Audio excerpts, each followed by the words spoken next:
first initial thoughts now after the game? It stings. I mean, #1 team in the country, shot for shot with them. Beat ourselves today. 4 personal foul penalties in the first quarter. Just giving them yards right there, that doesn't help. I mean, turning the ball over. I mean, not creating turnovers on defense. Just all around team loss there. How do you get beyond this because you still have football to play? Go back, look at ourselves tomorrow, see where we need to improve, see where we can improve, and just go from there. I mean, we got still a long season ahead of us. Win or go home, and it's fight to win. Can you speak to how little margin of error you have against a team with that many weapons? I mean, they have guys kind of everywhere who are pretty fast and pretty big. Yeah, I mean, if you're not doing your job at a high level, and they're going to do their job at a high level, I mean, what do you ask? I mean, you got to be able to do your job at a high level and perform in these games, and it doesn't matter who we're playing and who we're playing against. #1 team in the country, the worst team in the country, you still got to do your job.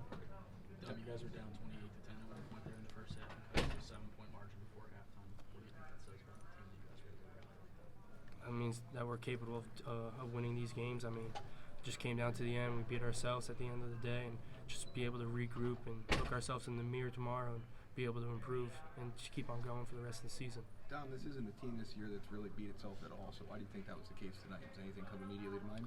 Penalties, I mean, I don't even know the number, but I do remember having 4 personal foul penalties in the first quarter. I mean, you just can't have that against the #1 team in the country. Not creating turnovers on defense. I mean, just stuff like that. I mean, team lost there. How do leaders handle this? Because I'm sure there have to be some tough conversations after some of the things you were talking about. Keeping everyone's hopes up, keeping everyone's beliefs up. I mean, just keeping our heads up at the end of the day. I mean, yeah, it's a tough loss at the end of the day. I mean, you go to the Big Ten championship, but you got to write our own script. I mean, lose to the #1 team in the country, lose to the #3 team in the country.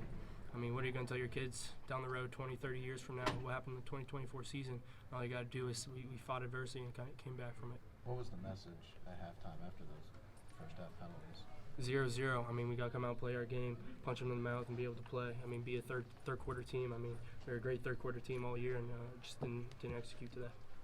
It looked like their receiver, number 15, was finding a lot of success today. What did he do well to kind of get open all the time? Being able to pick our coverage apart. I mean, be able to find the holes where we're in zone coverage and in man getting wide open. I mean, just being able to play our defense. I mean, he's a heck of a player, and he's quick, and he's going to have a big future.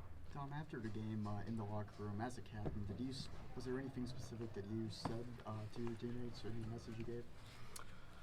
Not like something specific, but Coach Connor had a great message. It's just like you're writing your own script for the 2024 season. Like, what's everyone going to ask you 20, 30 years from now? I mean, yeah, you fought adversity, but how does it end? I mean, we still have a long season ahead of us. Win or go home, and I think we're going to take a hard look at ourselves tomorrow and be able to come back from it. Tom, what made Dylan Gabriel so hard to stop today? He was getting the ball out fast. He was making great reads, and he was finding the open receivers. I mean, he was able to check when we were in man, check when we were in zone, and get to our coverage beaters. Dom, you guys just